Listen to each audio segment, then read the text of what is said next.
Welcome, everybody. If this is your first time participating in a St. Ethelburga's event, I'll briefly tell you a little about us. We are an organization that sits at the intersection of climate and peace. We believe there can be no peace on Earth unless we also realize peace with Earth. So we offer events, training, leadership programs, which equip and inspire people to become peacemakers in their own contexts. And I'm here in our little 800-year-old building today. This church has survived the London Blitz, the fire of London before that, more recently, an IRA bombing in 1993, and rose from the ashes of that event and became a center for reconciliation and peace.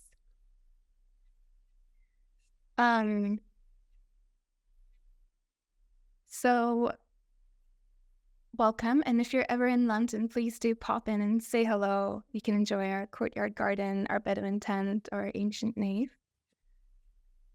So I'll introduce our speakers for today. Paul Salopek is the founding executive editor of the Out of Eden Walk project. He's a journalist and writer, having reported globally for National Geographic magazine, the Chicago Tribune, the New York Times, the New Yorker, Politico, Al Jazeera, many other broadcasting networks and publications. Paul is the recipient of several major print journalism awards, including 2 Pulitzer Prizes. So in 2013, spurred by curiosity and courage, Paul set out to retrace the footsteps of our ancient ancestors' global migration. The journey began in Ethiopia at one of the world's oldest human fossil sites, Ethelburga. Paul is currently walking through China and will end all the way around the Earth at Tierra del Fuego on the tip of Southern America. This 24-mile odyssey is a years-long experiment in slow journalism. Moving at the beat of his footsteps, Paul is walking the pathways of the first humans who migrated out of Africa in the Stone Age and made the Earth ours. Emmanuel Vaughan-Lee is an Emmy and Peabody Award-nominated filmmaker and a Naqshbandi Sufi teacher. His work has screened at New York Film Festival, Tribeca, SXSW, and many other festivals, and the Smithsonian and the Barbican. His films include Earthrise, The Atomic Tree, Sanctuaries of Silence, Countermapping, and others. He's the founder, podcast host, and executive editor of Emergence Magazine, a Webby-winning and National Magazine Award-nominated publication exploring threads connecting ecology, culture, and spirituality. He teaches retreats on Sufism and spiritual ecology worldwide. Emmanuel practices and teaches a walking Sufi meditation and zikr practice that offers an embodied space of relationship, witnessing, and kinship with the earth. Okay, I'm gonna ask the first question, but before I do, Paul, Emmanuel, is there anything you'd like to add about your work or yourself? Because there are a lot of people who may not be familiar or are getting to know you for the first time. No, for me, that was a great introduction. We can fill in any details along the way. So thank you, Michelle. It's great to be here. I echo that. Okay, great. Sorry about my terrible reading. It's usually not this bad. It's just my new lens are watering my eyes, so I'm not seeing very clearly. But anyway, let's dive in with the first question. So, Paul, almost exactly a year ago now, when I first reached out to you and we spoke, you told me, and I wrote this down right after we got off the call. You said, our human history is like the journey of water, how one droplet from a mountain turns into a river. It's a journey of remembering and forgetting and remembering and forgetting again. And that's part of a larger story. Do you remember this? Yeah, well, a year's a long time, but yes, I Okay, do. you said this, and I've been sitting with this for a year. So, Okay. um, I'll take credit for any post facto profundity. Absolutely. the question is, what is this remembering and forgetting and remembering and forgetting and remembering, and what is the larger story that this is a part of? And I have a relating question to this for you, Emmanuel, but I'll just pause and let Paul answer first. Yeah, well, my project is premised on history. It's premised on sort of memory. So I'm not just walking randomly across continents. My education, and I have a very checkered background, but way long ago when I was young, and foolish, I studied biology and got interested in genetics and archaeology, among other things. So um, I was interested in questions of how human beings move across landscapes, and questions of what makes us restless. Why are we such um, an unsettled species? Why can't we sit down? Why is our default mode to kind of move? And you can see that as a problem, or you can see it as something that's very beautiful. And as somebody who grew up in a different culture than my birth culture, somebody who was very young, when I was 6 years old, I was transported into a completely different society than the one I was born into. I see it as one of our great strengths, this movement through landscapes, through time. And that leads to questions of what do you carry with you? What do you leave behind? And that includes memory, right? That includes what is important to you to remember, sort of where you came from and why is that important, and what do you forget that might be a hindrance to looking ahead. In my opinion, I think you can be uh, completely focused on the future, almost obsessed about what's coming ahead, and you might be in that case maybe prone to over planning your life, which in my experience as a journalist is sometimes the case in societies that are affluent, societies that are resource rich, that have kind of a buffer beyond meeting the basic necessities of life. A lot of energy is devoted to planning what comes next for us and our children, and et cetera. And that's great. I think we have to, of course. We live in an unstable world, and one that's getting increasingly turbulent, but also it's good to remember that where we've come from, maybe the ancestors that pioneered our pathway to wherever we are today did not have that luxury. So they could plan, but they knew that most plans would not come to fruition the way we imagined them. So memory and forgetting for me is this balancing act. There's a fulcrum point somewhere that moves for each of us in terms of deriving from the past, deriving from memory what's good and what's powerful and what's necessary for us to move ahead, but not to have our heads turned backwards all the time, obsessed with the past, because then you can literally walk off a cliff, right? And so when I walk with pastoral nomads, when I walk with people who push camels around the Horn of Africa, for example, they're constantly doing this, right? They're not just focused ahead. They're looking behind and looking around. I think they carry with them this habit that's very, very old, of knowing that solutions can come from any point on the horizon, including what's behind them, including the past. So maybe what I was trying to get at in our last conversation way back when was the fact that sort of to know where you want to go, you sort of have to know where you're coming from, and to have this suppleness in time, to know where your life is in the river of time, right? Both what has gone before and where you're going ahead.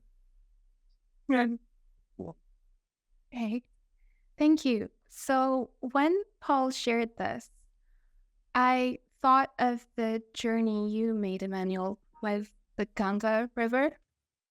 Sorry, one sec.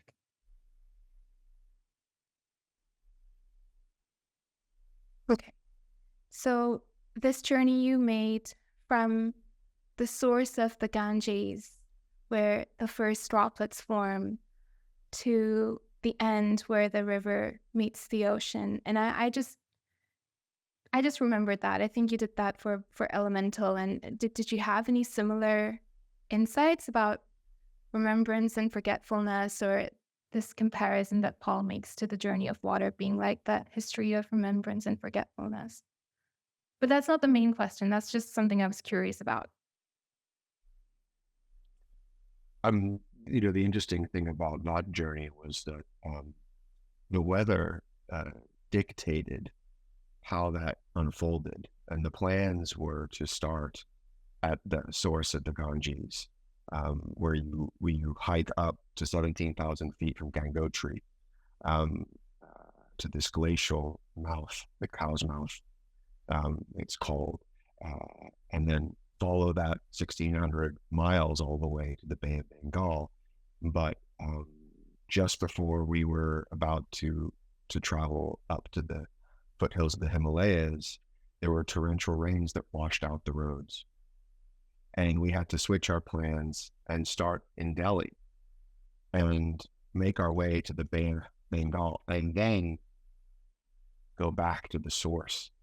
So that journey didn't unfold in a linear fashion from start to finish. And in retrospect, I think that was an interesting way to actually make that journey, which was maybe unaware of the actual source of the river in a visceral sense, and an experience where you actually witnessed the first drops coming from the glacier into a form you could recognize, but rather seeing a fully formed river and then going on a journey with it. Because I think the parallel there is, I think that's more accurate for the journeys that we make in life, where we're kind of dropped into a larger stream or a larger river, and it's only through our own investigation, whatever that might be, that we make our way back to the source, because we're really interested to find out where that river came from, whether that's historical, whether that's environmental, whether that's spiritual. And so it was an interesting thing to actually go deeper into the relationship that river has with India, which is storied and ancient, of almost, you go to Varanasi, one of the oldest cities in the world, and you see the role that river plays in that city and its history and its relationship on multiple levels. And then it's just one example, and then you see the source of it, and perhaps you understand it, I would say, in a deeper sense, because you've seen people's ties on many levels, physical and metaphysical, to this river, and then you've seen the source and the simplicity and also the purity that flows from the Ganges. It's very visceral as a river because it's polluted by all forms as you go further downriver, and in its source it's pure. So it also is a parallel, I think, for the human experience, that it becomes more complicated, good, bad, ugly, beautiful, all present. And at the river, all you're seeing is just blue. The glacier's blue, bright blue. And it's a very different experience than all the other forms the river takes, and the shape of the water, the droplets. So I think I'm actually glad that the weather intervened there and dictated, which is also a good lesson. As you know, I'm sure, well, Paul, you have well-laid plans and ideas of what you want to unfold, and then it rains. Absolutely. Absolutely. Familiar with that. Thank you. So this is the main forgetfulness remembrance question for you, Emmanuel. So you've said that the central crisis of our time is the great story of forgetfulness. And while this is a story of forgetfulness, a story of unraveling, it is also a story of remembrance, as Joanna Macy says, the great turning. So I want to know if on these separate occasions you were both referring to the same forgetfulness and remembrance, or or not, or well, you've both shared a little bit. But Emmanuel, would you first please just expand on this, what you said about this being the great story of forgetfulness that we're in the midst of now, but it's also the great turning in remembrance. And then I'd just like to hear from you both. If it's the same thread you're both tugging at.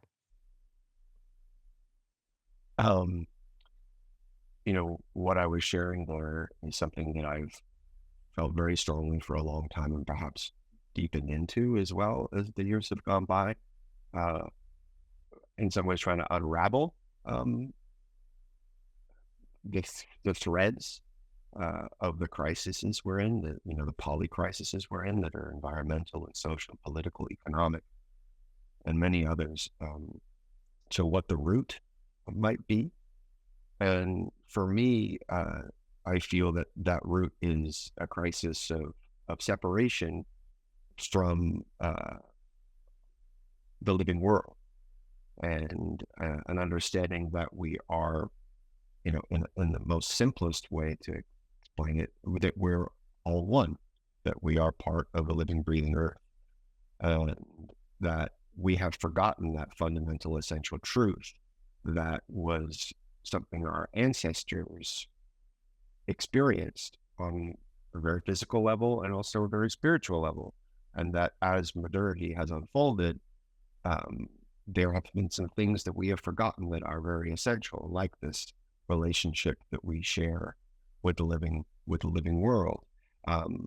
And so this process of forgetfulness, I feel, is important to recognize, because I think if we look at trying to solve these crises without looking at the root cause, then they will never really become unraveled, and they will continue to unfold. And to me, at the root, it's a spiritual crisis. And there are many ways that we can return to that fundamental truth. It doesn't fit with any individual religion or spiritual tradition or culture. The beauty of that relationship is it was present and still is present in some, I feel, cultures from all walks of life and all corners of the world, and all the places that Paul has walked through in the last 10 years and will walk through over the next 10 years, and the places I visited in my life. And I imagine the places where the 186 or 87 now people are calling in from. And so I feel like it's not something that is foreign to any of us, even if it's forgotten, because it lies deep within our DNA. And to me, that's the other side of this, is it's not something we need to learn, but rather to remember that it's in our bodies. It's physically present in our bodies, that we are in deep relationship with the living earth, that we are all one. And so this remembering, it unfolds, on a mental level, on an emotional level, on a physical level, on a spiritual level. And to me, that has to be included in the conversations that we have about how we are going to respond to what's unfolding around us, and how we might perhaps, return, and not return to the old ways of living in life, because that's not going to be the same. We live in a modern world, different times, different problems, but can we return to that fundamental truth as we try to find our footing as we move forward in the world?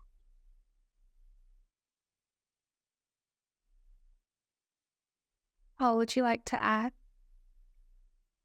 I think I would just say I'm in agreement with Emmanuel, like his experience in terms of walking and walking through both inhabited and wild environments. And I use wild in quotes because I'm not sure what that means. I mean, there are romantic notions of wilderness that are only 100 years old, coming out of kind of 19th century Western tradition.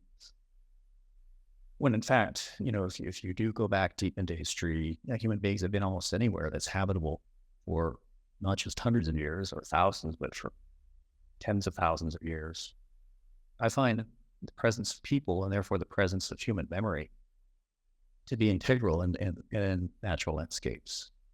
Personally, I find the most comfort in inhabited spaces, including wild spaces, inhabited wildernesses, because it's people who inhabit those wildlands who often carry this knowledge, right? These knowledge systems that are so valuable today as we head into a century where there's going to be growing questions about sustaining this amazing world constructed around us, this human-made world that is almost miraculous. It would be miraculous to our ancestors, but we're going to have to get much, not just more clever, but more wise, I think, in understanding the costs of maintaining this. And so memory is one way to do that. And where I think Emmanuel and I are completely coinciding is the fact that whenever anybody who's, listening in, and hopefully we'll have questions later, whether you're walking through your city, if you live in like a densely inhabited area, urban area, or if you're in a farming area or what have you, going for a walk feels good for a reason, right? Because I am convinced that this notion of the physicality of the human body, the somatic experience of moving through the physical world, taps deeply, deeply into some limbic memory that we all carry. It's very human. It's a definition of being human. It makes us feel good. So if you're stressed at work, if you're having problems with your relationship, if you're a creative person and you're struggling with some sort of blockage, or somebody you love is undergoing stress and you're feeling it, what do? You go for a walk. And you go for a walk around the block or through the park or whatever, or you walk across a desert. Sort of doesn't matter.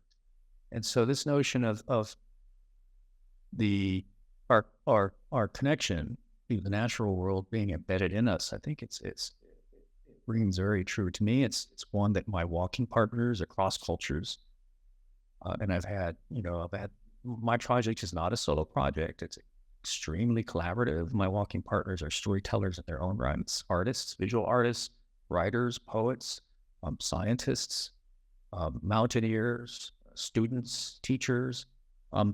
Which one of the great and fun parts of my journey is seeing people who maybe have not walked much before, at least long distances, suddenly kind of come awake after a few days out on the walk, and fall into this really, really old rhythm of, as we were talking earlier, Shaw, Emmanuel, I'm sure, is experiencing his longful journeys of accepting change as it comes and being, again, supple enough to kind of adapt to it.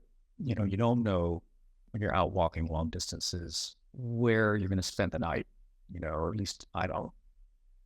You don't know where the next meal is going to come from. You don't know where there'll be a shop or a chai shop or a shaykhana or, a convenience store.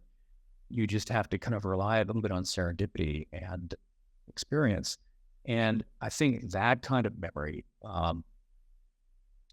is probably 300,000 years old. It's probably as old as Homo sapiens.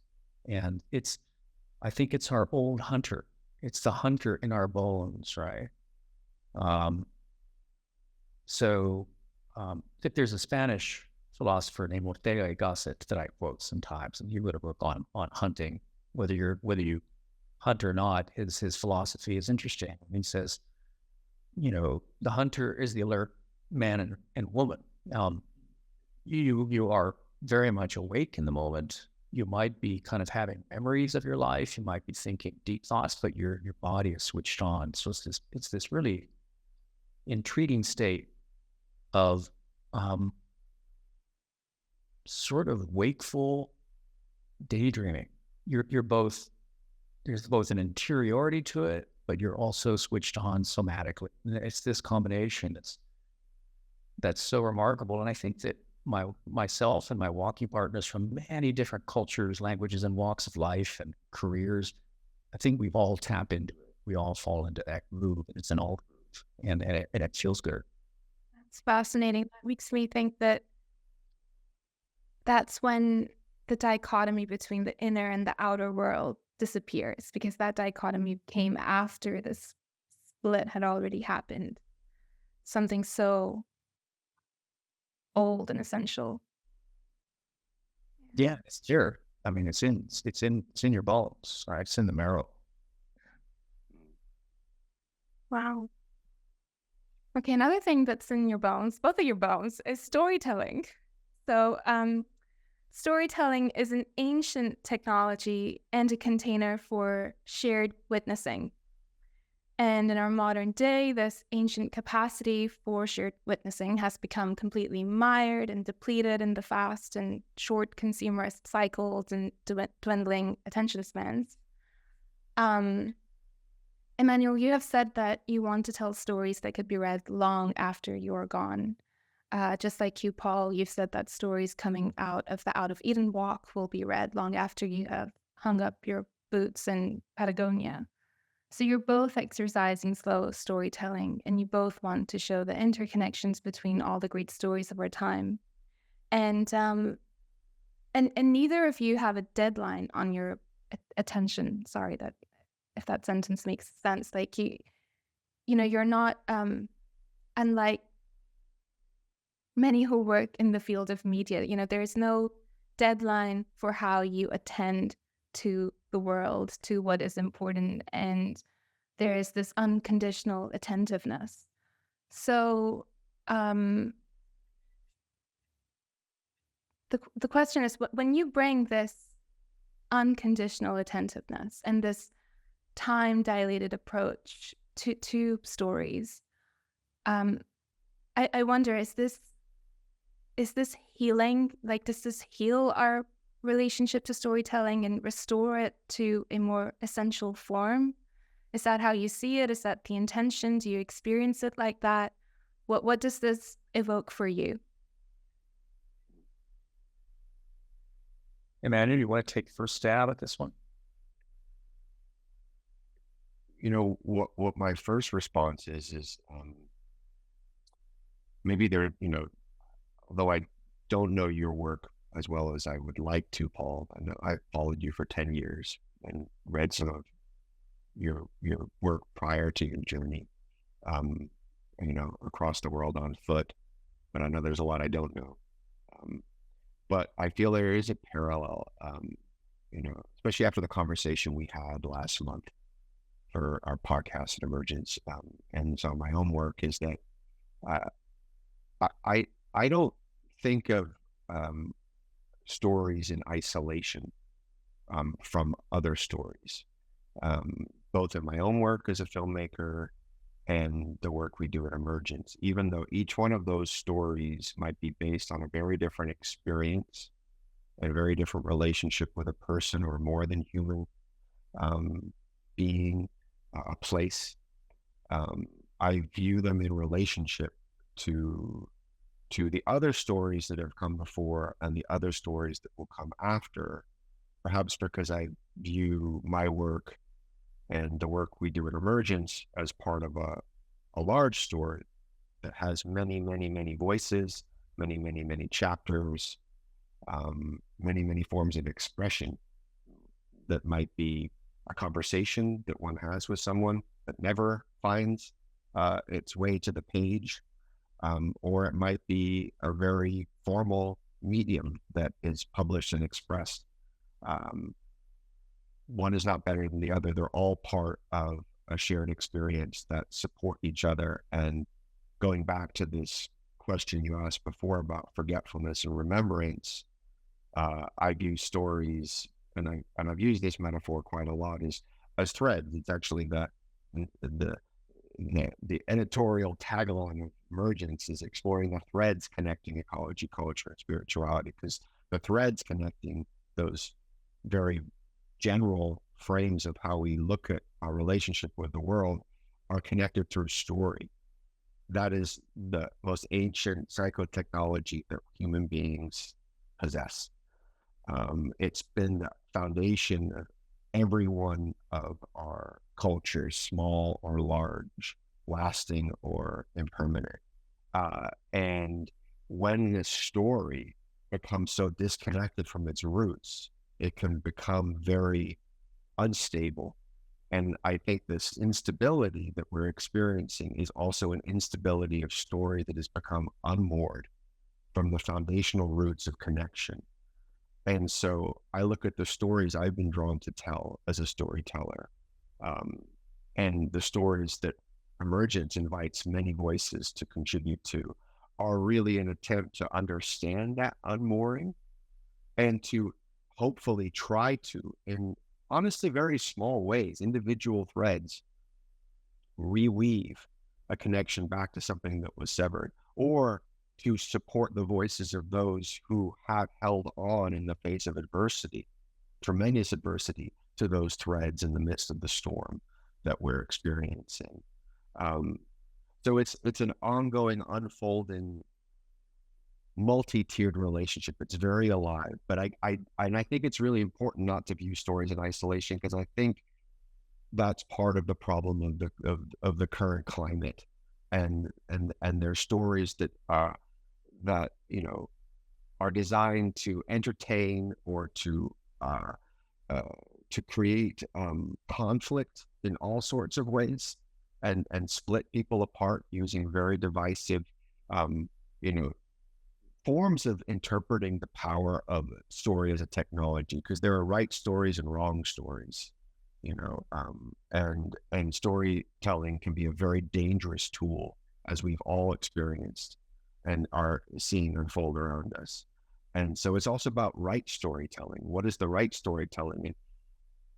And I think it's always easier, at least in my own experience, to tell something that's a little closer to a right story, but there's more time spent, because there's more nuance, there's more understanding, there's more space, there's more depth.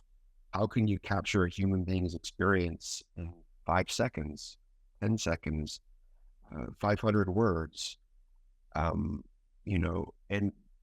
if you spend time and offer time and space, then more depth is present. I think that's the power of long form storytelling, but also slow storytelling, because you have to spend time in order to present something that has more substance. And so then you're not just presenting something that's a long form or took time, you're inviting people into a space that's more expansive, that isn't just, one frame. It's many frames that are woven together, and I feel like we mostly experience life as, even though we were just engulfed in so many images all the time, it's like, in film, there's mostly 24 frames in a second. And I feel like we often just see one frame. We don't even get to see a second, let alone a minute, let alone an hour. But the stories that last, and the stories that have always lasted, as cultures disintegrate and new cultures are formed throughout history, have not been the single frames, but they have been the frames that have been woven together that are lasting. They are objects that can be held in human beings and passed on to human beings, regardless of the technology, whether that be written down or orally. And so I feel like that's important too, that when we think of a story that should be valuable now and also in the future, why? Because it has something alive in it that embodies these relationships of space and depth and connection that have been part of their creation. And they also tap into perhaps, deeper themes that aren't tied to a news cycle. Because I remember I was touched by what you shared when we spoke, Paul, about your desire to move away, even though you had been working in long form journalism, for many years, but move away from stories that are tied directly to a news cycle, but stories that unfold, as you walk across the world, as this tapestry unfolds, and there's much more depth there than can ever, be printed on any newspaper front page. No, that's right. And, I concur. And I think that that's where you and I are very much walking by the same trails through narratives. And it's this factor of time that is really essential. And Michelle, you mentioned that, in your introductory to this question, that we don't kind of meet these conventional framework deadlines. I probably have an editor or two in the audience who took a big slug of bourbon when you said that, because I'm a deadline breaker par excellence. But the idea of slowing down that both Emmanuel and I have done is fundamental to the kind of narratives, I think, at least one kind of impediment of what we're trying to do, which is, if we're immersed in a information age where increasingly information is becoming atomized and stovepiped and locked into echo chambers and increasingly fractured, that's the paradox of living in the wired world. I think when I first started walking out of Ethiopia in 2013, I consulted United Nations statistics that showed that 11 years ago, about 35% of the world was using smartphones and was wired into the grid, and today it's close to 100. Right? This is a transformational change in information technology and kind of the collective unconscious, if you will, that has never, ever in hundreds of thousands of years been done before. And I think it's an open question about what the results will be. But the paradox of the fact that we're all wired together now globally, almost universally, you'll find folks carrying smartphones through the camel deserts of the Afar Triangle, consulting cattle prices, right, to where to sell their animals. You'll find Maasai herders who have e-commerce accounts, ordering, cattle food on their phones to be delivered into the Masai Mara of Kenya. This is an epical change in kind of human consciousness that it's a vast open experiment, and I, for one, don't know where it's going to head. What I choose to do, though, is instead of kind of trying to swim through this enormous, vast, endless ocean of data, of information, of fractals, which get increasingly incoherent as their volume increases. I'm talking to you as an information generator, right? I'm in the media business. I'm a journalist, so I'm generating some of this stuff, and I can't hope to stay on top of it. Even in my small areas of expertise, it's just hopeless. There's no point. Is to instead of going faster and faster to try to compete with churning out this stuff, is to try to go for meaning, right? I would make the argument that we sort of have enough information to kind of make decisions. I don't need to generate more information. Would I hope the storytelling that my walking partners and I generate is more about meaning? It's more about standing still. I mean, again, that's an irony and a paradox of a journey that's on foot. Walking is falling forward. You take one step and you're falling, and you catch yourself momentarily, and you stand still before taking the next step. So it's a series of infinite pauses, micro pauses, micro standing still, or on a journey that goes from horizon to horizon. That's spaced out by, in my case, these micro pauses are 30 inches apart. That's the length of my stride. And I look at it that way. I look at the fact that walking is almost the perfect speed for what I would call meaning-driven storytelling, because it does two things.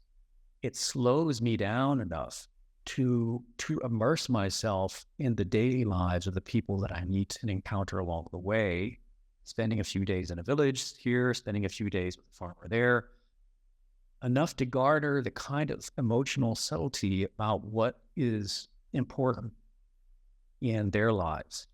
And I find that by not stopping entirely, like a sedentary journalist who's based in a city or a town or whatever, and just, is in an office complex, who might get jaded, right, about the surrounding world. You know how it all is. When all of you travel, you come to a new city, and it's like you're in a new universe, and scales fall from your eyes, and everything is new. What is sold in the vending machines is brand new. The colors of the artificial lights in the metro are new. It's why we travel. It's this novelty. But spend enough time there. Spend a few days, a few weeks, and the scales start growing back over your eye. You stop seeing this newness in the world. It's there. It doesn't go away. It's your eyes that are creating this frost. Walking at 5 kilometers an hour, 3 miles an hour is, I believe, it's a perfect pace for achieving a balance where you're slow enough to harvest meaning, but you're not stopped so that you become jaded, as a stationary storyteller would. It's like this perfectly machined tool, your body in motion, to absorb information and to process it and derive meaning from it. And I would argue in today's age of disinformation that promotes divisiveness, that promotes xenophobia, that promotes hatred, that builds walls, this kind of immersive reportage, this kind of a deeper understanding of what information means, is one antidote, one among many, right? It's the one that I choose. And it's, in some ways, it's the easiest because guess what? I don't need any special training. I know how to walk. We all know, how to move through the world. We're lucky enough, right, to be able to walk. Not all of us are. But so that just goes to Emmanuel's point of it requires this magic ingredient, time. I'm in a field, media, where time is increasingly a vanishing luxury. And patience is a vanishing human quality, right? And so years ago, I just, you know what? I'm gonna not swim downstream with the rest of the salmon. I'm gonna turn around and kind of go the opposite direction against the current and see what happens. Thank you, Paul. The way that you so beautifully described walking it also sounds like the perfect antidote to what Emmanuel was saying about the dangers of wrong storytelling. If that's your container for witnessing and for deriving meaning, it pretty much means that distortion is not going to happen. It breaks down barriers. I'm in a business that puts borders around information, around stories, an environmental story, a labor story, a public health story, a political story, a story about war, a story about culture. And there's a reason for that. It's understandable. We have to organize reality somehow. And so storytelling, journalism, nonfiction, I would argue that art does the same, fiction as well, compartmentalizes knowledge so that we can absorb it, right? Otherwise it could be incoherent, and it's increasingly incoherent. But you have to be careful. You have to be aware and cautious that these boundaries themselves are artificial. And to Emmanuel's point, the notion of kind of his metaphor of kind of a thread of stitching stories together, the walking path I see that my walking partners and I take through India or China or Myanmar or Kazakhstan is a stitch that surfaces and disappears under the surface of the earth. There's a story, and when the stitch surfaces here, it might be in a town where there might be some interethnic conflict, and you can write about that, and then might submerge and then surface somewhere else where it's a story about education, and you write a story about that. But the beauty of walking for me and for my walking partners, I would say, some of whom might be on this conversation, and I would be delighted that they contribute, because I walk with amazing people, amazing storytellers. I'm just one of many. Is it allows you to connect the stitches. It allows you to see the subterranean connections between a story about war and a story about climate change. And I can give you a very concrete example. When I was walking out of the Horn of Africa, by talking to so many different people, to kind of brainiac paleoanthropologists from the University of Berkeley, to Afar pastoral herders, to truck drivers pushing cargo between Ethiopia and Djibouti, to soldiers, was the notion at the time when I was walking out of Africa, there was a problem with Somali piracy. I don't know if you remember, but there were young men from Somalia were going out and attacking commercial cargo ships, taking the crews hostage, et cetera, et cetera. And global navies were kind of sending their armadas there to kind of protect these ships in convoy. And one of the things I learned just by walking, I don't think I would have ever gotten this story had I flown in and like rented a car at the airport and driven to a town or whatever and did, a bunch of interviews about it. What walking did was it allowed me to connect the dots between a human conflict called piracy in the Gulf of Aden and potential famines in South Asia, because the danger of Somali piracy had shut down all the data gathering on the surface of the sea in that part of the world, in like the Western Indian Ocean. Meteorological ships no longer went there. So for several years, the data that meteorologists rely on to predict weather patterns that would eventually impact rainfall in places like India, where there are hundreds of millions of people who depend on farming, were connected. So the weather reports are getting less accurate, and it would impact harvests. So these two kind of connections, you have a piracy problem off the coast of Africa, you have a farmer in the Punjab. Their lives are connected through these stories that, normal journalism might write in separate boxes, but they're connected. And slowing down allows us the time and the space and the understanding to find that every single story is connected. And I've told Emmanuel, I think the last time we spoke, that if you tug hard enough on any story, no matter what the topic is, you'll find it connected to another story. And you'll tug on that and it's connected to another story. And they might seem radically different, but they're the same story. And so my project, I see as a trail, a foot journey through the headlines of the day that actually is continuous. And I can see how these stories blend into each other because I'm moving slowly enough to see these contact surfaces. Yeah. I feel that when I read your work and then holding Emergence Magazine as well, it feels like somebody just placed a topography in the palms of my hands.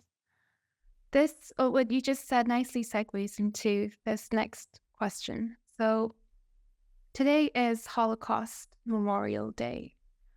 We commemorate this day and remember some of the most severe cruelty and wounding this planet has ever seen. And we're doing this today in the midst of a world experiencing escalating conflicts, loss, and heartbreak, human and more than human. So how do we walk through this landscape that is still sore from the grief of the past while simultaneously experiencing fresh heartbreak that doesn't seem to coagulate? How do you walk through this landscape with courage, and where do you place your faith? This is a question for both of you. That's a tough question. I guess I'm now in a position where I'm going first, unfortunately. I guess my response to that is going to be very different than Paul's, because I think Paul has the experience of walking physically through landscapes that are experiencing what you're describing. So mine is different, very different. Yeah. I would say that we've always been walking physically or metaphorically through landscapes where the past is filled with conflict and the present is filled with conflict. That's history. It's just the kinds of conflict have changed. Our awareness of the conflicts has changed. So I think this is part of the human experience, is to constantly be walking, whether knowledgeably or aware of past conflict and current conflict. But I think it's something that's inside of us too, going back to what we talked about earlier about the presence of a connection, an ancient primordial connection with the living world that's in our marrow, that's in our bone, that's in our DNA. I think also is the experience of human evolution unfolding in a world that's filled with conflict. That's been part of the human story as for a long, long time. So I think this isn't something that is also new to us. It doesn't make it any easier. It's still incredibly difficult, especially for those like myself today, far away from a space of conflict, experiencing it on the ground in the midst of violence. But, in our bodies, there are the memories of conflict ancestrally. In my body, there's the memories of my ancestors who were Holocaust victims and Holocaust survivors, and that's present in my ancestral experience. So I think there's many layers to this, and I think it's a really complex question you're asking, and I think that perhaps what we're experiencing that's maybe different now is just the awareness of all the different forms of violence that we are experiencing and participating in directly or indirectly towards human beings, more than human beings. It is a deluge. We are being, as Paul said, the amount of information that is available now that is shared. Every human being on the planet almost has a smartphone and is being shown images and shared information about what's happening in our world and the conflicts unfolding, be they human or more than human. So we are being completely overwhelmed, I think, by this. And I don't know if we know how to hold all this in the same way that we did before, because it's new. That's what you're saying, Paul. It's really in our history, this is new to have this kind of information. How do we hold that kind of information and what it brings up in us that is both a reaction on an immediate level, intellectually, emotionally, spiritually, also on a deeper level, ancestrally, in our bodies as human beings, seeing other human beings in space of suffering, seeing the earth in space of suffering. How do we hold that grief? How do we manage that? How do we not become overwhelmed by it so we become numb? How do we also use it as a space for remembering this ancient primordial connection that we as human beings share, which we've also forgotten? It isn't just the connection between the more than human world that we have forgotten, it's with human beings. It has been forgotten, and we have, separated so much there. So I think it's one of the challenges of our time, and I think it will continue to only grow as conflicts will grow, and the situation that we find ourselves in only becomes more complex and divisive. And I think that's where, I was really struck by what you said about micro pauses, Paul. I wrote it down, because I think there is a tremendous power in the spaces that we can find in our own lives that we might think are just small and mundane, for allowing us to hold something, like be that the space between a step. And I like that you use that as like you're falling down. Walking is constantly falling down and catching yourself. And there's this space between, constantly falling down and being caught in the grip of, conflict, whether that be what's engulfing our world, and also just the age-old battle between, the human, deeper consciousness and ego consciousness, or, whatever way you want to explore it. But it's the micro pauses that we become conscious of, that the more we relate to, create a space which allow us to hold something. It's like, for me, it's very similar to the space between the inhalation and the exhalation of one's breath, where to me that's the most powerful of this space of the cycle is the pause, because the pause has tremendous power. And how can we carve out those pauses in our own lives, but also recognize that a pause, just like a story, doesn't live in isolation. It exists in relationship with other human beings and more than human beings. And that is a way to find not just retreat and sanctuary and safety, but also to build something that can offer an antidote to the endless barrage that conflict can offer. Yeah, I think those are really absolutely spot on observations. They do echo, Emmanuel, my experience of human pain. What do you do with personal pain in the context of larger pain? Both human suffering that is ongoing in actuality and the memory of pain. Michal's point. I remember walking through Anatolia with Murat Yazab, who was my walking partner, and he's Kurd, he's ethnic Kurd, and he had become aware of kind of the Kurds' historic role in the genocide of Armenians in that part of the world. And he kind of walked with me both as a documentary photographer, a landscape photographer, but also on a personal pilgrimage, kind of to explore his legacy of pain. And I remember, here's a guy who's kind of going into these cities like Kars in northeastern Turkey that used to have a large Armenian population, and going around and asking people, are there any Armenians left, 100 years after violence? And just watching somebody do that, even in an incidental way, on an afternoon walking through a city in Asia Minor, is very moving and instructional.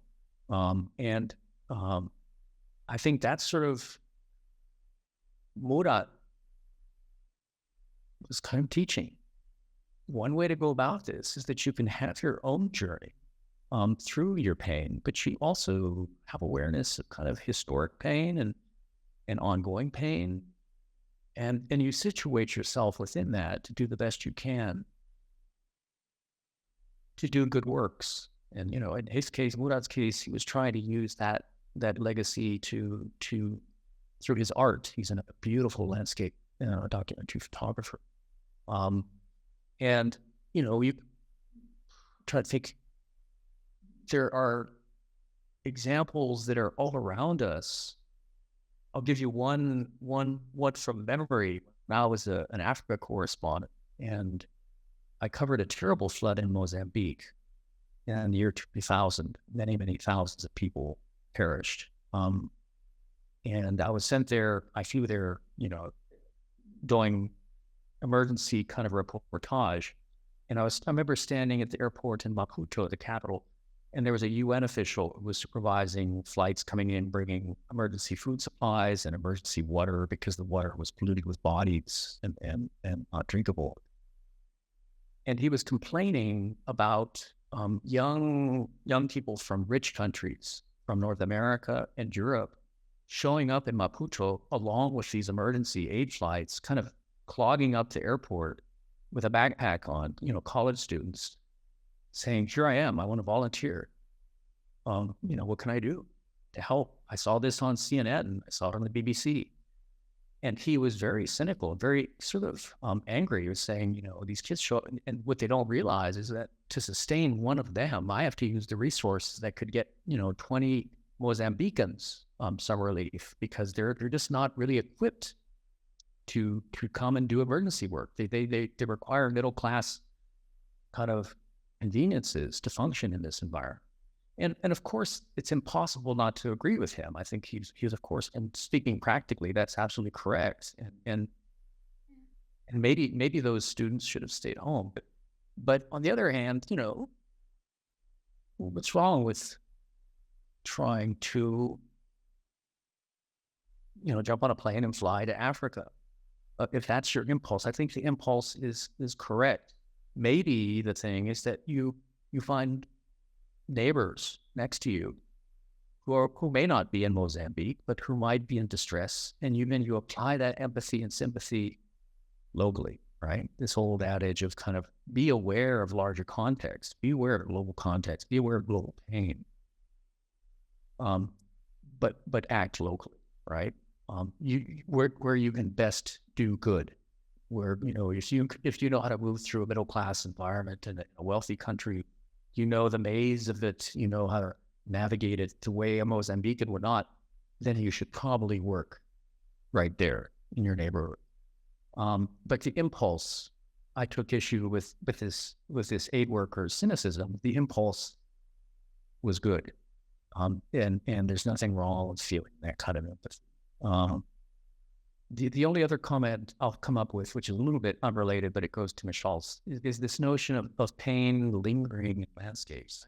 I think there's something to this. And I don't know, Emmanuel, if you felt this on your foot journeys, but even I haven't been back to the United States in 12 and 11 years.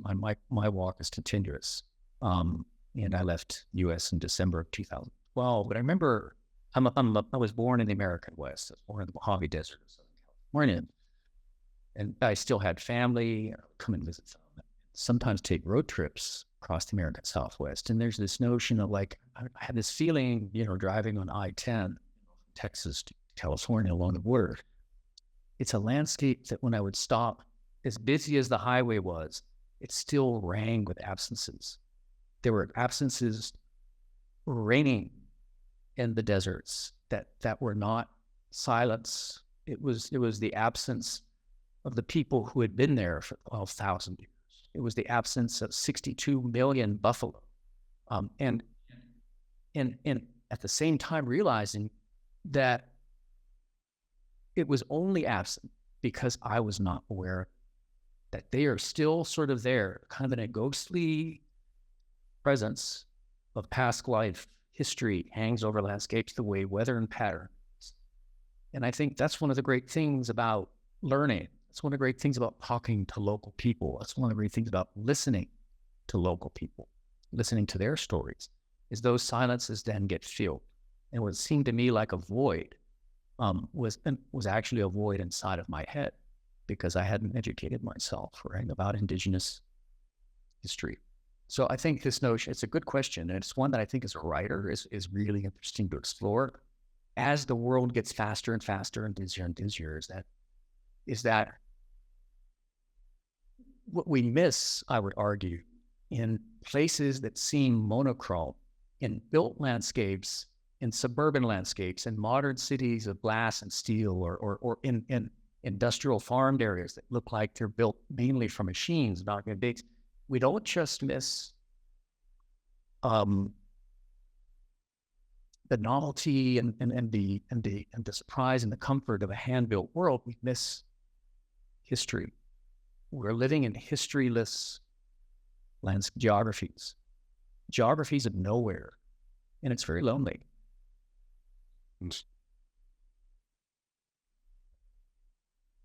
The space that you've both spoken about, when with every step you fall and catch yourself, as you described, Paul and Emmanuel, the spaces that you were speaking of, the cultivating those spaces where we can remember and heal and restore our primordial connection. And how you were describing, Paul, when you're walking, you adapt to change in a way you don't when you're sedentary. It's like that surrender toward life is built into the very mechanism.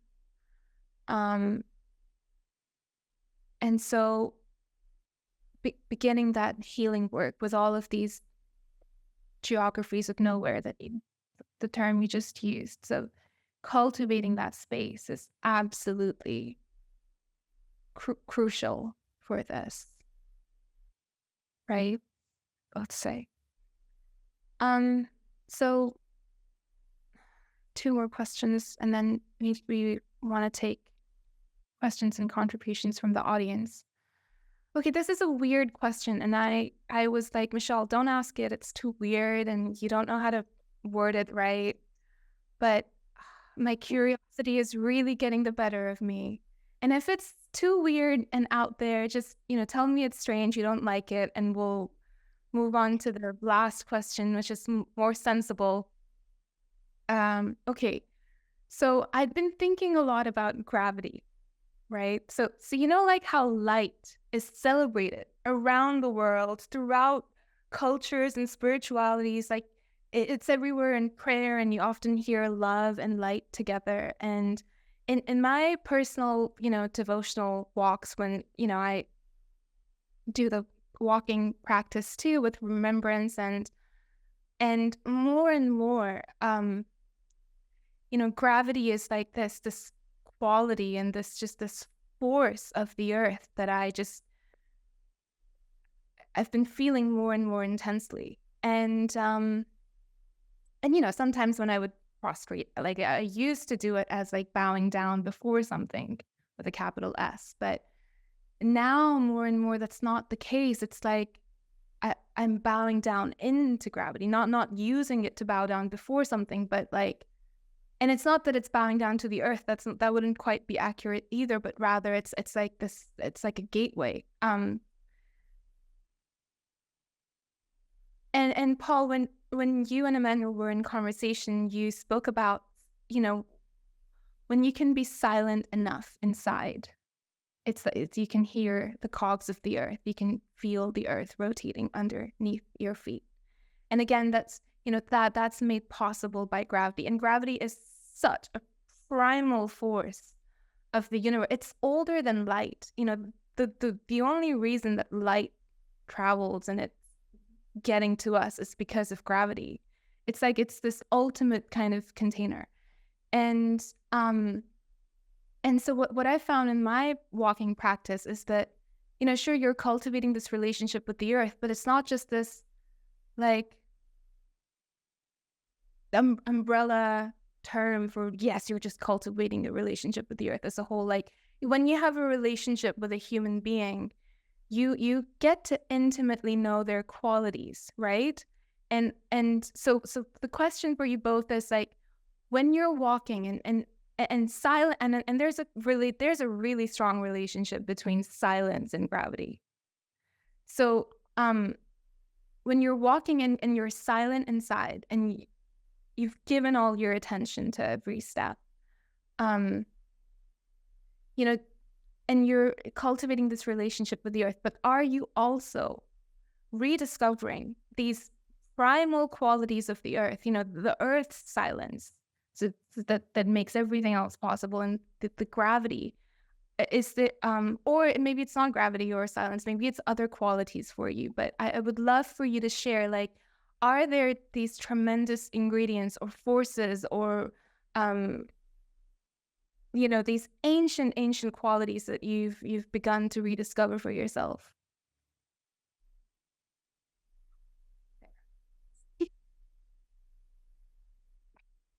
Sorry, that was long. No. Emmanuel, did you want to jump in, or do you want me to? I go, sure, Paul, you go ahead. Yeah, I think your question, I think, is addressing kind of. Was it too out there? No. There's no such question as being too out there. By the way, you're speaking to a journalist who will answer any question differently from what she or he wants to receive it. We can bend our answers the way gravity bends space and time. Perfect. I think for me, I think it's time. I would say it might be I think maybe in the same category of what you're talking about, time and timelessness. I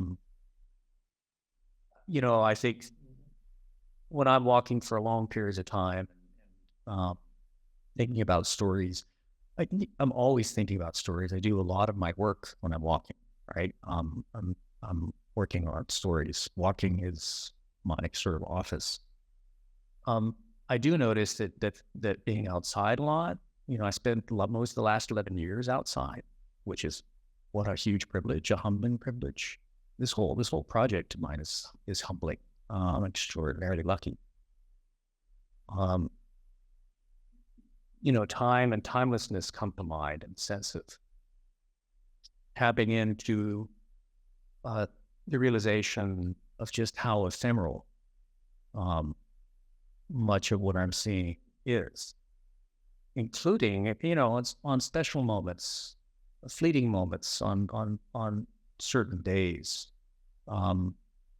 I can momentarily grasp that the mountain range that I'm climbing over will be a plain or will be under an ocean one day. or even more to your point of, these powerful natural forces that you almost feel like you want to bow down to. I mean, I remember Barry Lopez writing in his book Arctic Dreams that when he was walking through the Arctic landscapes of North America, he felt this compulsion coming out of nowhere to kind of bow down to the birds, right? He would pass short birds and he would bow to is time and timelessness. I've written about walking through the built landscape, human landscape, and for a moment, let me step back. When I first was covering wars, an early artifact that came out of that experience, when I would go back to wherever I was based, wherever my bureau was, is I would come from a war zone, land at a city that was at peace. And I would have these momentary flashbacks or kind of, cinematic moments where I would look at a building in the peaceful city that was ostensibly my home, and I would see it ruined by war. I would see how the structure would be, all the windows blown out, and how the masonry above the windows would be darkened by these eyelashes of dust, or rather soot, because tank shells or what have you. So that was an artifact of sort of what I did as a war correspondent. I think an artifact of cinematic artifact of my walking project is that I look at cities the same way now, but with change. And this change is I see them not there anymore. I see them as very insubstantial because walking has put me in this space that I've described to Emmanuel before as kind of sacramental time, where you forget that you're walking through the 21st century. You forget you're walking through January the 30th on a Tuesday, and you're actually walking through, the Anthropocene, and you're and that whatever you think looks very substantial, like this glass ATM or this skyscraper or this, super highway, is one day going to be rolled and compacted into a glacial moraine, right? It's going to be, and the feeling that comes with that, interestingly for me is that's okay, that's all right, and that's the way it should be. So there's this kind of equanimity. I don't know, Michelle, if that's what you're getting at, but maybe that's the word, is equanimity. Being at peace with these kind of epical forces. And we're just kind of a particle, an iota, kind of blowing through them. Thank you. Emmanuel?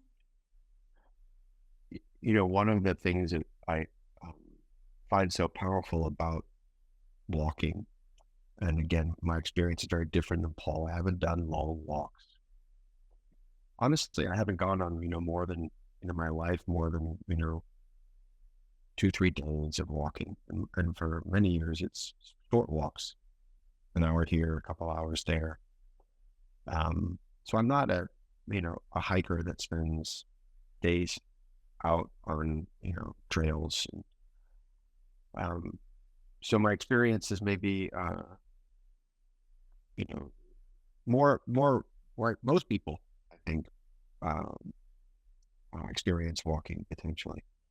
But I've always felt is that walking is a practice, and I use that word deliberately as a practice because it is also a way of moving. It is the most ancient form that defines human beings as two-legged creatures.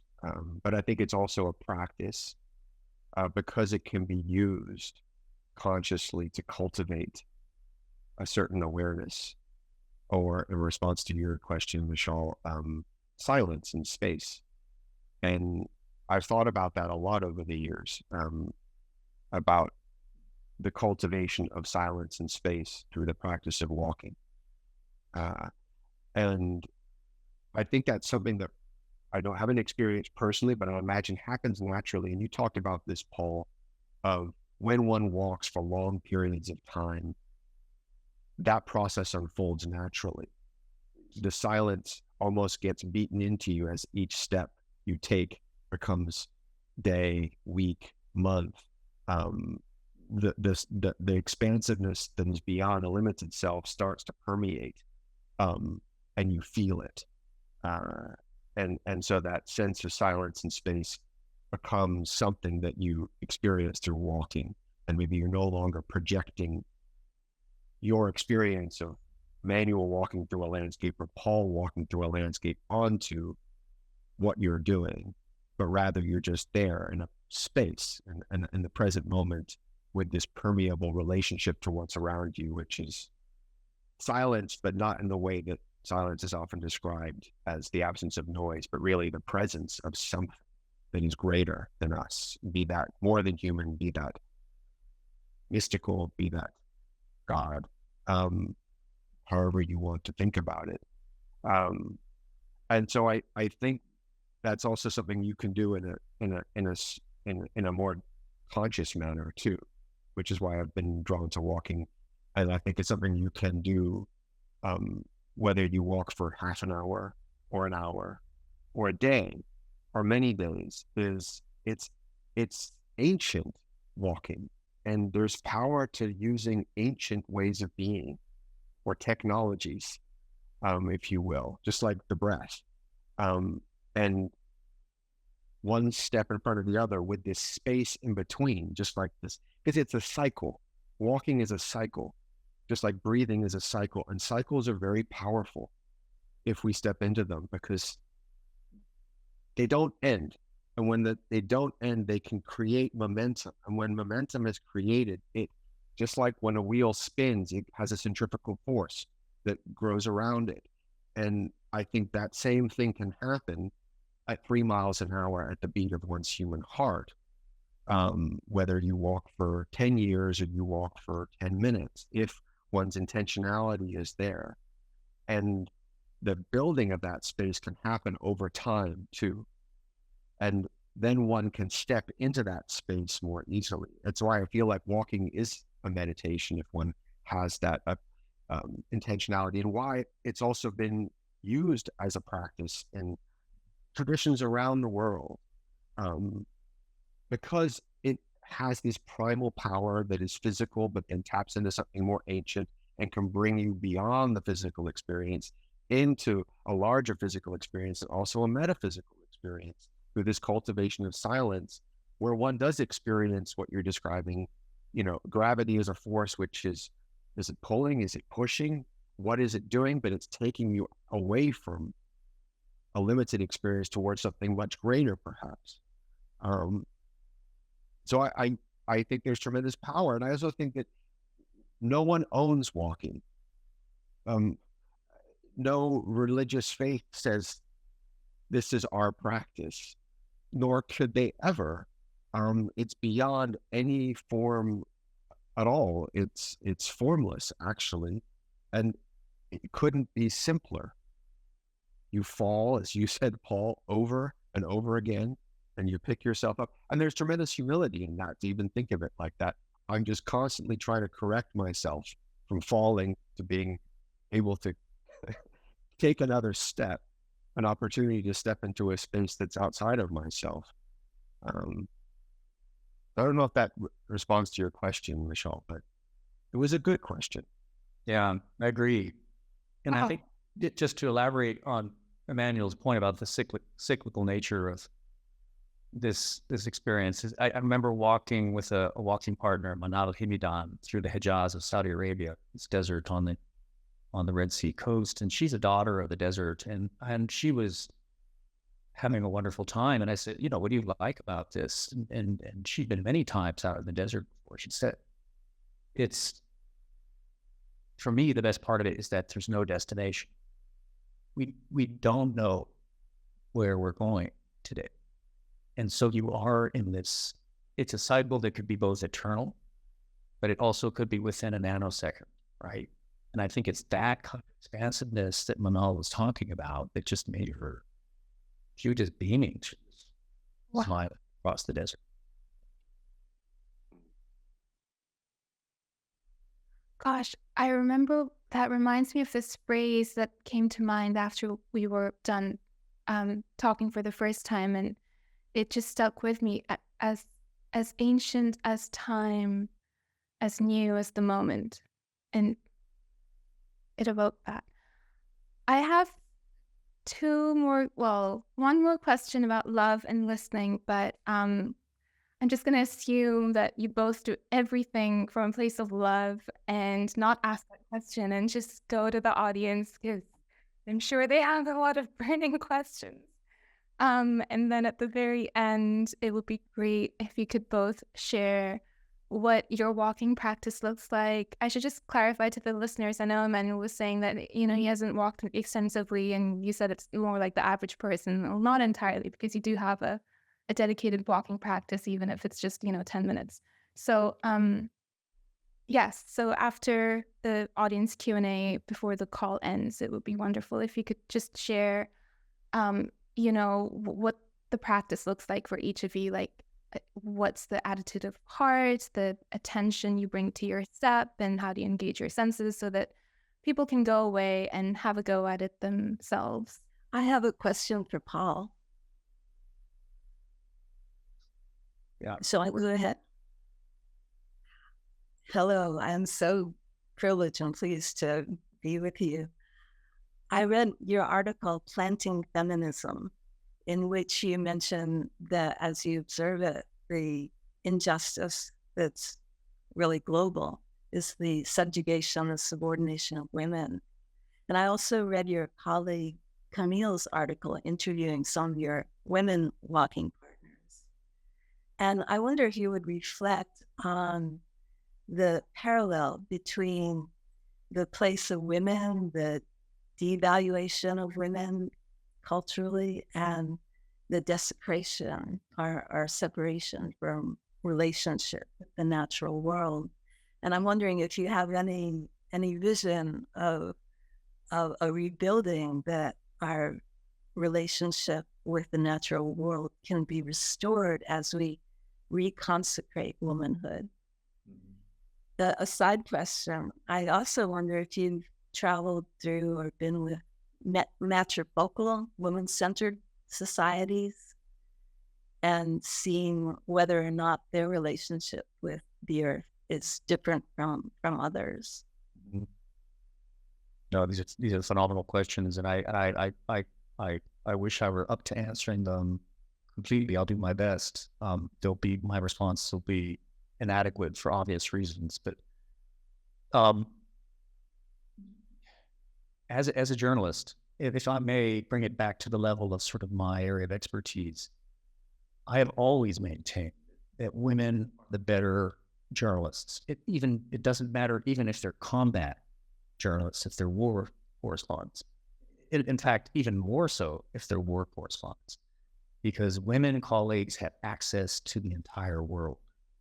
And that because of patriarchal systems that are built up to varying degrees of very different variations across societies and cultures, I am often locked away, or I'm seeing it with one eye, right?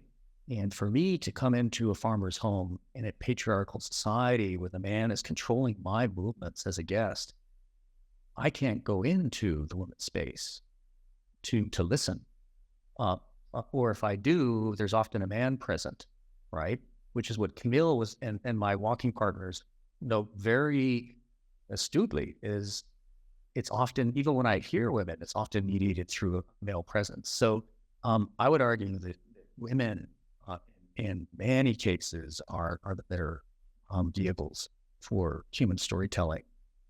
And to get to your second point about, so-called, matriarchal perspectives, what I've been told, when I've spent weeks with the Mbuti and in central Congo, the Ituri rainforest. These are hunter-gatherers, and hunter societies, it has been noted for a long time, are often more gender equal than modern societies, and indeed even farming societies. The notion of kind of hunting societies being kind of the caveman society is thankfully out of date. Women had a very powerful role in those lifeways and those economies. Recent research has shown that women often hunted as much as men. How do we know? Because the skeletal fossils that we recover have injuries that are suggestive that they were in contact with some pretty violent contact with big predators, right? So just like the men. What I noted with the Mbuti was that everybody had a voice in what the day's activities would be. So they would gather around the fire in the evening, and everybody was listened to. The women, the men, old people, including children. I mean, let's not forget this. It's not just about gender, it's ageism too. It's like the kids would be listened to. There'd be a 6-year-old kid who would say, I don't care if you want to go hunting antelope tomorrow. I think we should go look for honey. And people, the adults, would listen to that child, right? And seriously weigh that child's opinion. And I think in my humble opinion, there's no utopian society, but, in terms of kind of at least getting closer to distributing power more equally, hunting societies probably had it. And something to do with the advent of farming and later industrialization has now, codified, patriarchal systems to a point that many of us don't even see it anymore. When I have to be careful in my own writing, I passed through a community in Yunnan in China, the Mosuo people who have been identified in the media. And I was walking with a woman walking partner at the time, Liu Kankan, and she wrote about this. I said, Kankan, you write this story. I'm not qualified. You write it. Is that even when I supposedly identify kind of the women's point of view as a perspective that might be more balanced in our relationship with nature, it's often much more complex than that. In the media, my field tends to flatten these stories and remove nuance, because what was actually, the Mosuo themselves will tell you is that our image as a matriarchal subculture in China was partly manufactured for marketing purposes to draw tourists, right? So there would be like cultural tourists, often women, coming to see what a matriarchal culture looked like. And it's like, so I try to be very careful about these labels. I think they're huge oversimplifications, because it implies that women call the shots in Mosul culture, when in fact they don't. I discovered in my short time that the men also had control. So lessons learned, ideas to be adopted, concepts to be considered. Think about older societies where the roles were more equal. Look to those. And your point is I think one that we've been talking about here, is that the past is within us. It's not like we have to reinvent these ideas. We've lived through them before, right? And so it's a matter of education. It's a matter of course, being sensitive to the inequality, the injustice that's around us today, to a degree, which is what I think your story that you read. These injustices are so deeply embedded in our psyches that we don't even see them anymore, right? And that's our task. Our task is to see them. That's the first step, just awareness. It may be a discouraging, what I'm telling you might be disillusioning, but it's such a baby step. But let's take that baby step, at least. Yeah. Thank you for that answer, Paul. Harriet, can we put somebody else on unmute so they can ask their question? Hello. Thank you very much for giving me the chance to ask a question. Yes, a question for Paul, if I may. I was wondering whether there is a certain process of unselfing. I'm perhaps referring to Buddhist philosophy here. in engaging with a work for such a long time, to the point that maybe you dissolve into the work, you become the work, you become the stories that accompany you during the work, and you become part of that people as well with whom you share that work. So I just wonder whether Paul experienced that process of, let's say, unselfing while being on the work for such a long time, and how that process unfolds, if it happens at all. Thank you very much. Hey, Janik, thank you for the question. I'll try to answer it, but I might be a little bit brief because I'm not that familiar with Buddhist doctrine. I might not be able to answer your question adequately, but Emmanuel might. The thing about storytelling, I'm just a hack. I'm just a reporter. Is that you have this enormous privilege and responsibility of absorbing people's stories. It is a precious gift. When somebody decides to tell you their story, I don't know how much more intimate you can get, other than entering into, a domestic relationship with them. I mean, they are opening their heart to you.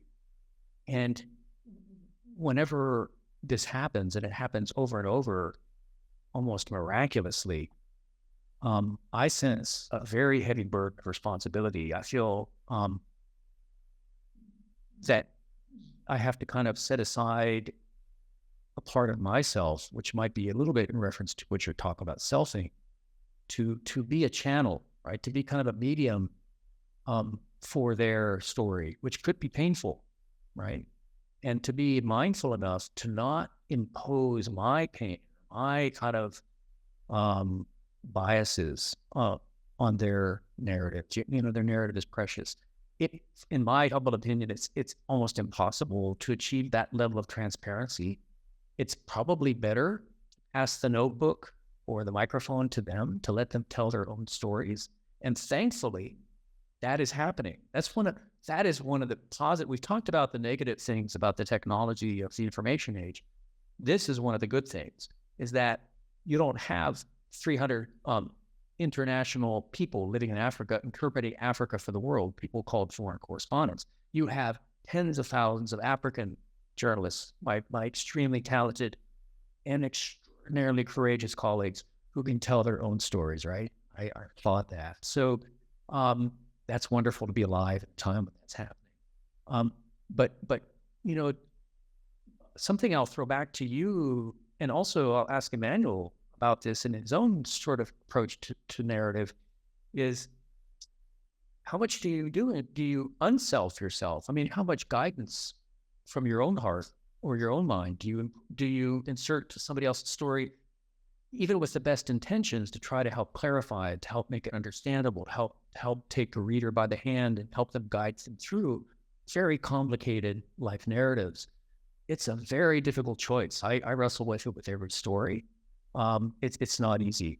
When I teach workshops to either students or colleagues, media workers, I remind them that we're not paid the big bucks, and that's a sardonic joke, to fill up notebooks, right? To fill up these things. That, we're not, how many of these can we fill up? That's just the first step. What you're really supposed to do, and what the real trick is, what 1% of this do you end up choosing to use in a story? That is the heartbreaker, right? Or the heart maker. And so it's tough. People say, how hard is walking through the world, 20 to 25 kilometers a day, through big cities, across big industrial farm landscapes, over Himalaya mountains, across the Gangetic plains of India. I have to remind them that part is relatively easy. This is the hard part. Daniel, what would you say? I'm remembering while you were speaking, Paul, which maybe isn't a direct follow-on to what you just shared, but maybe ties into the question indirectly about the dissolution of the self, and the power of walking help facilitate that process, was a man I met, I guess it's about 17 years ago now, in Ahmedabad in India. His name was Jayesh Pai, and he worked at the original Gandhi ashram where, in Ahmedabad, that Gandhi spent many years living from and working from. And he was a lovely man who really dedicated his life to serving the community right outside the ashram, which was, for lack of a better word, I don't like this word, but for short on time, a slum. You could imagine, that image. And he had a practice for how he walked through that space, which was much more than walking through the space. But I feel like it ties into some of the thoughts that we've been sharing, Paul. And he had developed a very simple acronym. I ended up making a film about him. That was one of the first films I made. He had a simple acronym for walking that guided his relationship with the people he worked with and the space that he served. And he said, first one has to witness. W of walk is to witness. And if you, but really witnessing, because, where one has to step away from the projected self-image and take in the surroundings of the people and the place, human, more than human, the environment, its history. And if one really witnesses, one has to accept, it was the A, but which is not an easy thing to do, but the accepting takes in the surroundings, which overwhelms one's own opinion as being the only experience of what you're taking in,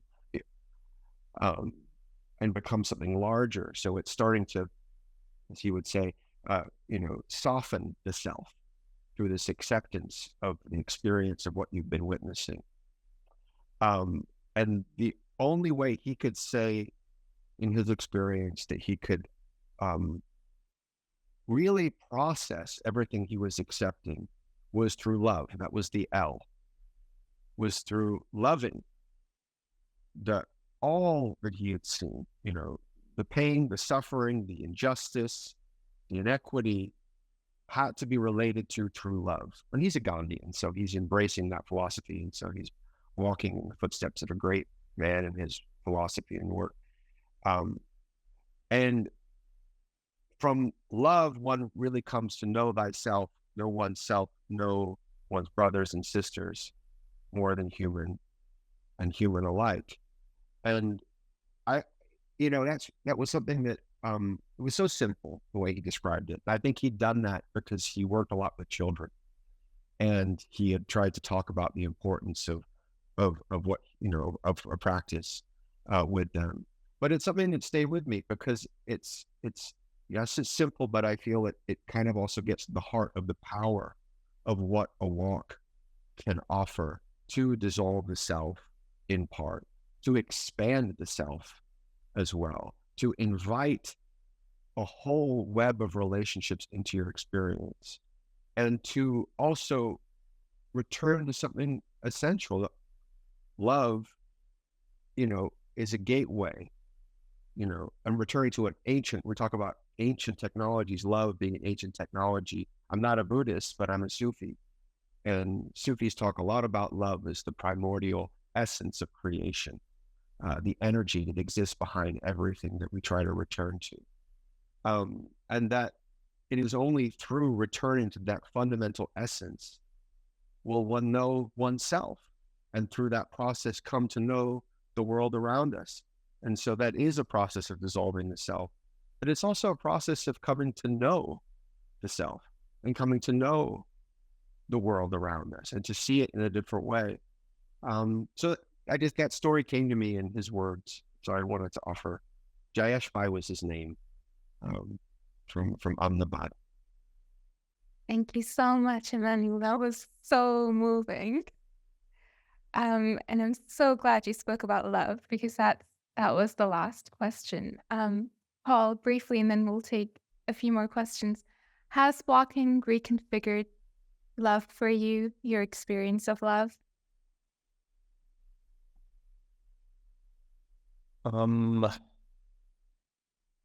Yes, maybe not in the way that you're you're posing the question. Maybe not in a way that I can articulate as a direct answer to that. One of the things that I might just briefly say to respond to that question is, what people might ask, isn't it difficult or dangerous, or isn't there a lot of hardship involved in walking across continents through landscapes day after day, year after year? And I think, no, the answer is because if you walk to people, many of those problems are resolved. And basically, when you come up to somebody's house and you ask for directions or you ask for a glass of water, that is, in some form or another, that kind of connection of empathy, of compassion, would be basically like asking them, can I love you? And can you love me? And I think if you carry that spirit within you, a lot of pathways smooth out, a lot of doors open. Yeah. Thank you. I think Linda is next. Yeah, thank you. This has just been amazing. My question is around nature and animals. So we've talked of walking with people, but you've talked of walking now in the desert and walking with camels. And in my relationship with working with horses, we know that they slow us down when we walk at their pace. And then they also connect us to something that's sort of that primordial, that deep within us. And I'm wondering what experiences you both maybe have of walking with or talking to people that have walked, with that and that connection to nature and to animals. Emmanuel, did you want to answer first, or? Sure. I think my experience will be less than yours, given the nature of the last 10 years of your life. I mostly walk alone. I do walk with people sometimes, but mostly I walk alone. And my walking practice is often to walk in relationship with the living world around me, and whether that be where I live, near a forest, or it's on a beach, or it's through a more urban environment if I'm in one, but more focused on trying to be attentive and aware of the more than human world around me, and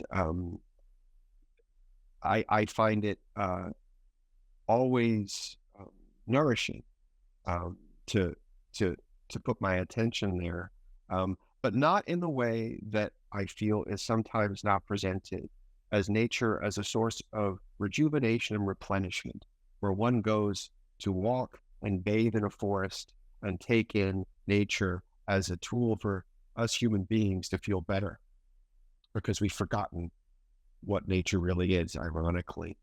I find it nourishing because I feel like nature wants to be seen in a certain way. And I feel, because I feel very strongly that the earth is animate, the earth is alive. And part of the remembering perhaps is returning to that awareness and unraveling really what that means, because it's a very general term to say animate and alive, and there's so many forms that takes. But I find nourishment in the feeling that I have when I'm walking through a landscape of the earth beneath my feet responding, albeit through many veils of my own making,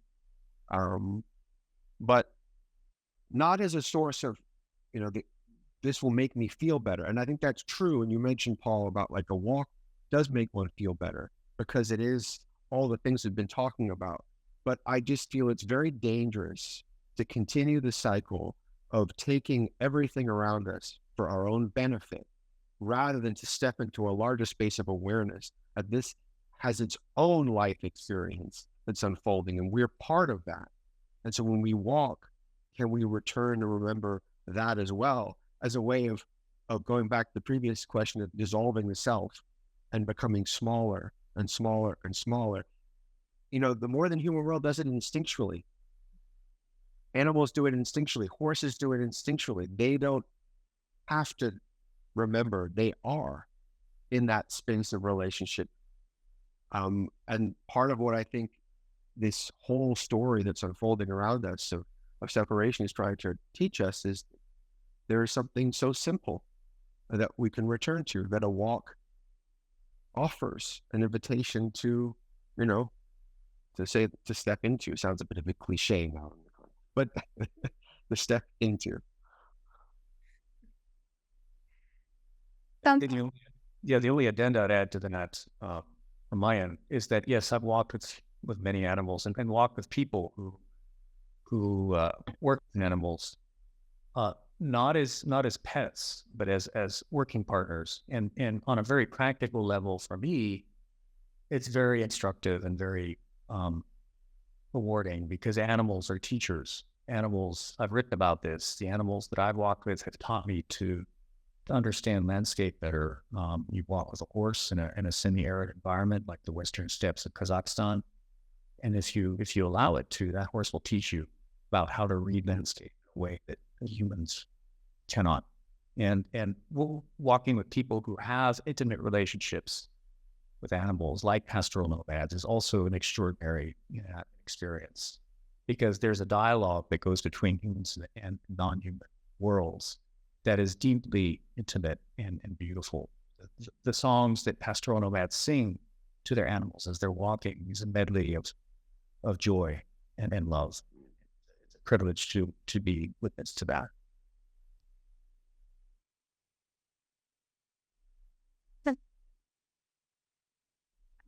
I'm not sure if we have time for one more question and for you both to share your practice. But maybe we can take one last, quick question, and then it'd be lovely to hear you both describe your practice, and then we'll say goodbye. Excuse me? Hi, Monica. Hi. I am Monica from Buenos Aires, Argentina, Spanish, living here. I am from a migrant family. Part of my life coming and returning. So I am from a Catholic family with a very strong education, a religious education, and I am a Sufi student from 2015. So I am very interested in asking Emmanuel. More than a year ago, I had the chance to make Camino de Santiago. Only a 5-day walking. I am a walking person because I try to walk each day so I can practice my Dakar. But this was so surprising path, this Camino de Santiago.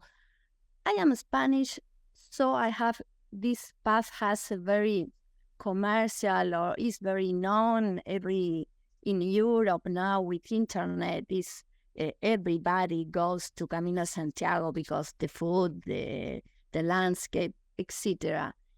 But as I was taking the chance, because I was going to a funeral from a dear auntie there, I made this path with a friend, and it was so touching because it was, I didn't expect this, what you have called and you have said, the connection with another. It's true that some people make the Camino only for walking, like a tour, but you can see people very moved, making a very spiritual journey inside. And for me, it was very, very surprising because I didn't expect. I only did a trip when I met in 2017 my maestro, and this was so that I was wondering if it has this thing that happened to me is connected because it was a sacred path for so many centuries walked. I can recognize the landscape. Somebody in the chat said that every piece of land is sacred, but I had this experience so powerful. I didn't expect it, and I wanted you to tell me if there's another explanation above the path, the walking, the dicker. Thank you. Thank you, Bob. Thank you, Paul and Emmanuel. So, I mean, it sounds like that you experience what I think many people experience when they go on a pilgrimage, even if it's for 5 days, is that the pilgrimage has a power to it. Since I haven't walked the Camino, I know many people who have walked the Camino, and I've walked some other pilgrimage sites, so I have experience there. But I think when one walks a pilgrimage trail, maybe Paul, you've experienced this walking ancient pilgrimage trails like the Silk Road, which is a multifaceted pilgrimage trail, that one steps into a space that has, we spoke about history and ancestral memory and,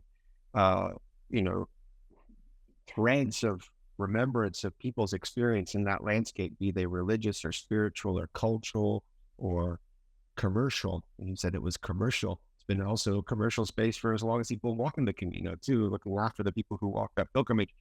So I think pilgrimages open one up to experiences outside of what one can have on one's own. I think that's the power of a pilgrimage, and also the orientation that one goes on a pilgrimage allows that to open, and perhaps it opens in ways that one wouldn't expect. So, that would be my response. I think it's a long, complicated question you're asking too, and I know that time is a factor here, and maybe because of time, and it's close to 8, and I know we have to probably wrap this up. Maybe I'll segue from that to just sharing very, very briefly the simple walking practice that I do, which is connected to my own Sufi tradition, but is not in any way limited to be practiced only by someone who is a Sufi.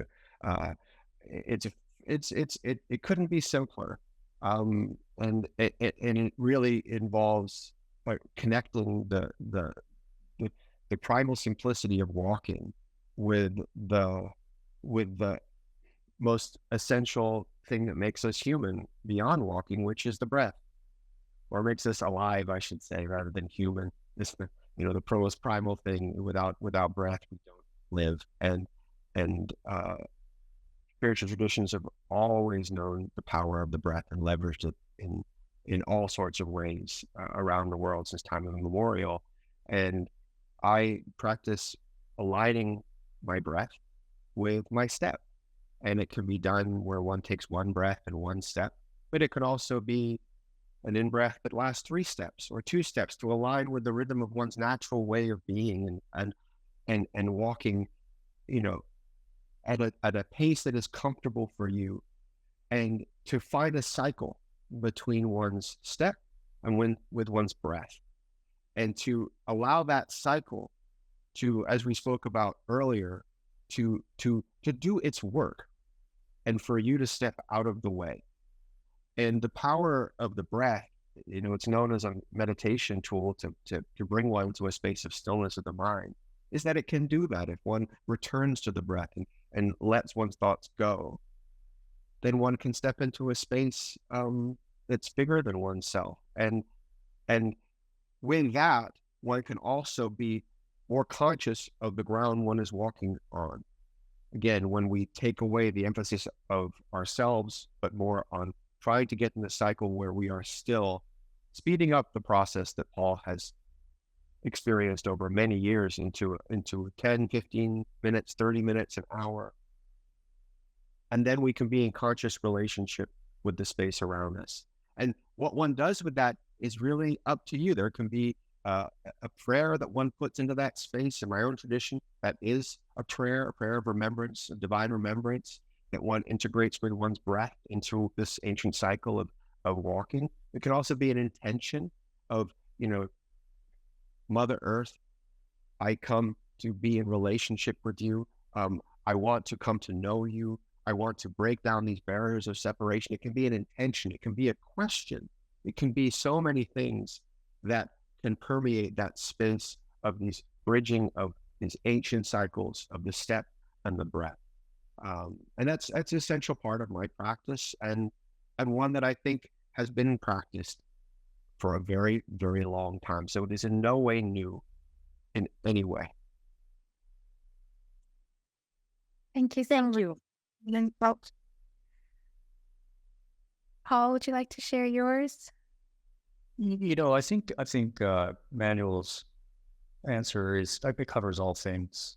I think I don't have an intentionality in my practice. I remember Gurdjieff, I think, at one point advising that you chew every bite of food 100 times before swallowing. On another occasion, advising that you don't chew at all, that you just swallow it. And so I'm sort of that mind where my practice is very spontaneous and it's not terribly systematic. So I think what I would have to say on that might not be terribly useful, but I think I will just repeat what Emmanuel said. That you will find your practice, I would assume, whether it's a walk around the park, a walk across the continent, a walk to see a loved one. Herzog took a walk across Europe as a healing walk to one of his mentors. So I think you don't need my advice on a practice. You've got yours. I think I might actually direct this lead to some of your writing, because in conversation you're so humble, but then in the writing it's like there was this one sentence about saying yes, and I was like, yes, say yes at every step, every day. Yes, read. There is a feedback form in the chat. I'd be highly grateful if people could share your reflections and feedback in there. Thank you so much for joining us. I'm not going to bore you with our upcoming events. Time is up. Just have a look on our website. Lots of fascinating things. Thank you so much, Paul. Thank you so much, Emmanuel. It's been beautiful watching the light just fill the sky behind you. I hope you have a beautiful day ahead, and I hope you have a restful sleep and that it all works out where you are. Not going to disclose that. Take care. Thank you, Michelle. Thank you to both of you. Appreciate it. It's a joy. It was a joy. Thank you. Thank you, Michelle. Lovely to be in conversation with you again, Paul. I wish you well on your journey. Thank you all for joining us today. It's lovely to be together in this space.